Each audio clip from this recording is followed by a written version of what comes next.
ಓಂ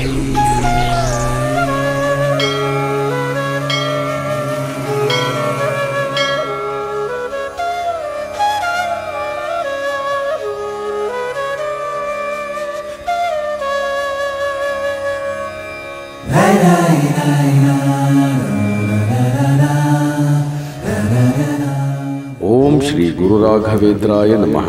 ಪೂಜ್ಯಾಯ ರಾಘವೇಂದ್ರಾಯ ಸತ್ಯ ಧರ್ಮರಥಾಯ ಚ ಭಜತಾಂ ಕಲ್ಪವೃಕ್ಷಾಯ ನಮತಾಂ ಕಾಮಧೇನುವೆ. ಆತ್ಮೀಯರೇ, ಗುರು ರಾಘವೇಂದ್ರ ಸ್ವಾಮಿಗಳು ಬೃಂದಾವನಸ್ಥರಾಗುವ ಮುನ್ನ ಅವರ ದೈನಂದಿನ ದಿನಚರಿ ಹೇಗಿತ್ತೆಂಬ ವಿಶೇಷ ಸಂಚಿಕೆಯನ್ನು ಸಜ್ಜನ ಭಕ್ತರಾದ ತಮ್ಮೆಲ್ಲರ ಮುಂದೆ ಇಡುವ ವಿಶೇಷವಾದ ಪ್ರಯತ್ನ ನಮ್ಮದಾಗಿದೆ. ದಯವಿಟ್ಟು ನೋಡಿ. ನಿಮ್ಮ SGRS ಎಂಟರ್ಟೈನ್ಮೆಂಟ್ ಯೂಟ್ಯೂಬ್ ಚಾನಲ್ ಅನ್ನ ಲೈಕ್ ಮಾಡಿ, ಶೇರ್ ಮಾಡಿ. ಇನ್ನೂ ಯಾರು ಸಬ್ಸ್ಕ್ರೈಬ್ ಆಗಿಲ್ಲವೋ ದಯವಿಟ್ಟು ಸಬ್ಸ್ಕ್ರೈಬ್ ಮಾಡಿಕೊಳ್ಳಿ.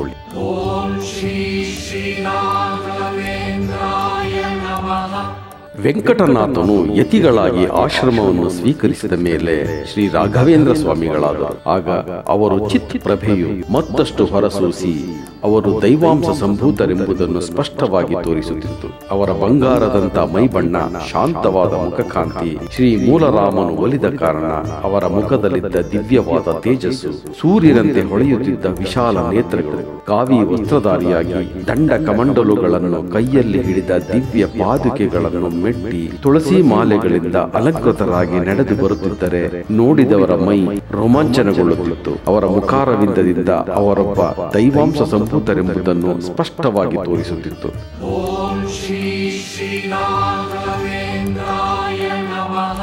ಸಾಮಾನ್ಯವಾಗಿ ಶ್ರೀ ರಾಘವೇಂದ್ರರು ಕಾವೇರಿಯ ತೀರದಲ್ಲಿದ್ದ ಶ್ರೀ ಸುಧೀಂದ್ರ ತೀರ್ಥರ ವಿದ್ಯಾಮಠದ ವಿಶ್ರಾಂತಿ ಗೃಹದಲ್ಲಿ ಅವರು ಯಾವಾಗಲೂ ಹರಿಧ್ಯಾನ ಮಾಡುತ್ತಾ ವ್ಯಾಘ್ರಾಜಿನದ ಮೇಲೆಯೇ ಮಲಗುತ್ತಿದ್ದರು.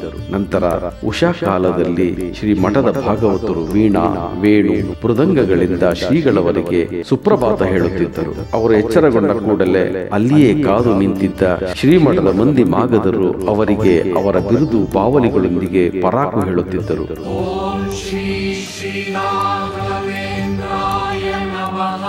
ನಂತರ ವ್ಯಾಘ್ರಾಜಿನ ಸುಪ್ಪತ್ತಿಗೆಯಿಂದ ಮೇಲೆದ್ದು ದೇವರುಗಳಿಗೆ ನಮಸ್ಕರಿಸಿ ಶ್ರೀ ಮಠದ ಆವರಣದಲ್ಲಿನ ಶ್ರೀ ತುಳಸಿ ಬೃಂದಾವನಕ್ಕೆ ಪ್ರದಕ್ಷಿಣೆ ಹಾಕಿ ನಮಿಸಿ ಶ್ರೀ ಹನುಮಂತ ದೇವರಿಗೆ ವಂದಿಸಿ ಪ್ರಾತಃ ಸ್ನಾನಕ್ಕೆಂದು ಕಾವೇರಿ ನದಿಯ ಸ್ನಾನಘಟ್ಟಕ್ಕೆ ಬರುವರು. ನದಿಯಲ್ಲಿ ಸಂಕಲ್ಪ ಪೂರ್ವಕ ಅಚಮನ ಮಾಡಿ ಸ್ನಾನ ಮಾಡುವರು. ಸ್ನಾನ ಕಾಲದಲ್ಲಿ ಜಪಿಸಲು ಉತ್ತಮವಾದ ಪ್ರಣವ ಮತ್ತು ಪುರುಷ ಸೂಕ್ತ ಪಠಣ ಮಾಡುವರು. ಮಂತ್ರೋದಕದಿಂದ ವೇದ ತರ್ಪಣಾದಿಗಳನ್ನು ಮಾಡಿ ವಿಷ್ಣು ಪಾದೋದಕವನ್ನು ಸೇವಿಸುತ್ತಿದ್ದರು.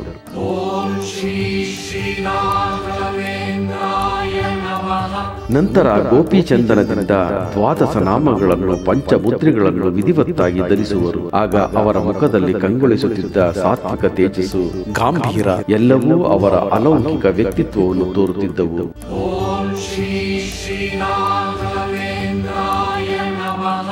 ತರುವಾಯ ಶ್ರೀ ಗುರುಗಳು ಕಾವೇರಿ ದಡದ ಉದ್ಯಾನದಲ್ಲಿದ್ದ ಪುರಾಣ ಮಂಟಪಕ್ಕೆ ಆಗಮಿಸಿ ಪರಂಪರಾನುಗತವಾಗಿ ಬಂದಿದ್ದ ದೇವರುಗಳನ್ನು ಪೂಜಿಸುತ್ತಿದ್ದರು. ಅಲ್ಲಿಗೆ ಆಗಮಿಸಿದ್ದ ವಿದ್ವಾಂಸರು ಭಾಗವತಾದಿ ಪುರಾಣಗಳನ್ನು ಆದರದಿಂದ ಶ್ರವಣ ಮಾಡುವರು. ನಂತರ ಕ್ಷೀರಾಭಿಷೇಕ ಮಾಡಿ ನೈವೇದ್ಯದ ನಂತರ ಮಂಗಳಾರತಿ ಮಾಡುತ್ತಿದ್ದರು. ಆಮೇಲೆ ಶ್ರೀ ವಿಜೇಂದ್ರ ತೀರ್ಥರ ಬೃಂದಾವನಕ್ಕೆ ನಮಸ್ಕರಿಸಿ ಶ್ರೀಮಠಕ್ಕೆ ಬರುತ್ತಿದ್ದರು. ಶ್ರೀಮಠದ ಸೇವಕರು ಶಂಖ, ದುಂದುಬಿ, ಬೇರಿ, ಮೃದಂಗ, ಕಹಳೆಗಳಿಂದ ಧ್ವನಿಗೈಯುತ್ತಾ ಮೆರವಣಿಗೆಯಲ್ಲಿ ನಡೆಯುತ್ತಿದ್ದರು.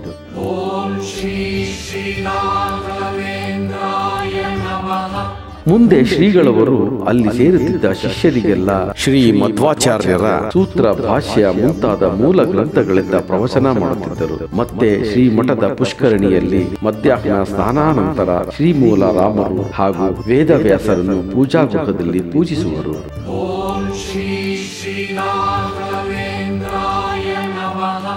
ಜಲಪೂರ್ಣ ಸುವರ್ಣ ಕುಂಭವನ್ನು ಗಂಧ, ಅಕ್ಷತೆ, ಪುಷ್ಪ, ತುಳಸಿಯಿಂದ ಅರ್ಚಿಸಿ ಕಳಸ ಪೂಜೆ ಮಾಡುತ್ತಿದ್ದರು. ನಂತರ ಶಾಸ್ತ್ರೋಕ್ತವಾಗಿ ಶ್ರೀ ಮೂಲರಾಮರನ್ನು ಷೋಡಶೋಪಚಾರಗಳಿಂದ ಪೂಜಿಸುತ್ತಿದ್ದರು. ಪಂಚಭಕ್ಷ್ಯ, ಪರಮಾನ್ನ, ಫಲ, ತಾಂಬೂಲಾದಿಗಳನ್ನು ಪರಮಾತ್ಮನಿಗೆ ಸಮರ್ಪಿಸಿ ಮಹಾಮಂಗಳಾರತಿಯನ್ನು ಮಾಡಿ ಮಂತ್ರ ಪುಷ್ಪ ಅರ್ಪಣೆ ಮಾಡುತ್ತಿದ್ದರು. ಶ್ರೀ ಮೂಲರಾಮರನ್ನು ಕರದಲ್ಲಿ ಪಿಡಿದ ಭಕ್ತ ವೃಂದಕ್ಕೆ ದರ್ಶನ ಮಾಡಿಸುತ್ತಿದ್ದರು.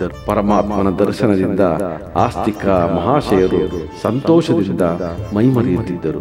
ಓಂ ಶ್ರೀ ಶ್ರೀ ರಾಘವೇಂದ್ರಾಯ ನಮಃ.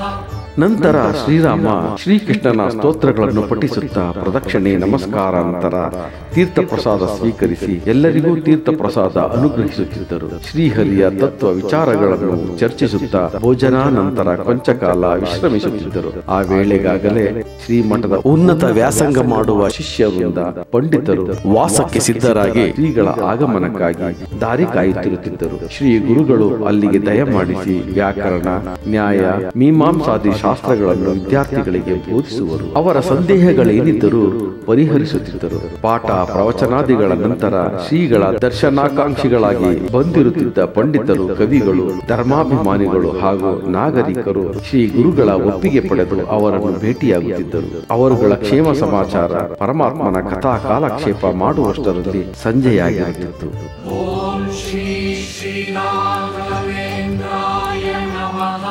ನಂತರ ಗುರುಗಳು ಶ್ರೀಮಠದ ಕೊಳದಲ್ಲಿ ಸ್ನಾನ ಮಾಡಿ ಕಾಷಾಯ ವಸ್ತ್ರ ಧರಿಸಿ ದೇವತಾ ಗೃಹಕ್ಕೆ ಬರುತ್ತಿದ್ದರು.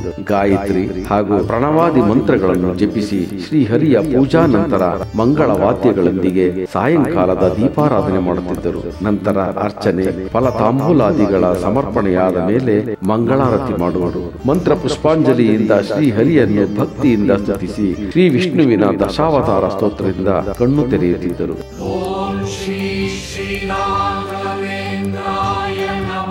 ತರುವಾಯ ಪ್ರದಕ್ಷಿಣೆ ನಮಸ್ಕಾರ ಮಾಡುತ್ತಿದ್ದರು. ಶಾಸ್ತ್ರ, ಸಾಹಿತ್ಯ, ಕಲಾರಾಧನೆ, ಉಪನ್ಯಾಸಗಳಲ್ಲಿ ಭಾಗವಹಿಸುವರು. ಮುಂದೆ ವೀಣಾ, ವೇಣು ಮುಂತಾದವುಗಳಲ್ಲಿ ನಿಪುಣರಾದ ಕಲಾವಿದರ ಗೋಷ್ಠಿಗಳಲ್ಲಿ ಭಾಗವಹಿಸಿ ಅವರುಗಳನ್ನೆಲ್ಲ ಪ್ರೋತ್ಸಾಹಿಸುತ್ತಿದ್ದರು. ಎಲ್ಲರೂ ಪರಮಕ್ಷತೆ ಸ್ವೀಕರಿಸಿ ತೆರಳುತ್ತಿದ್ದರು. ಶ್ರೀಗಳವರು ನಿದ್ರಿಸಲು ಹೊರಡುತ್ತಿದ್ದರು.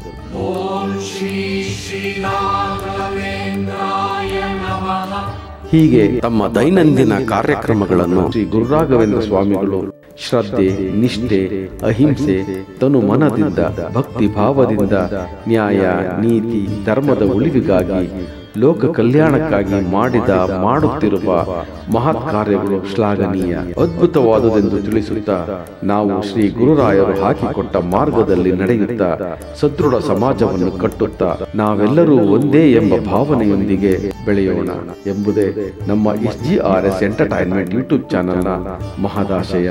ಜೈ ಶ್ರೀ ಗುರುರಾಘವೇಂದ್ರಾಯ ನಮಃ.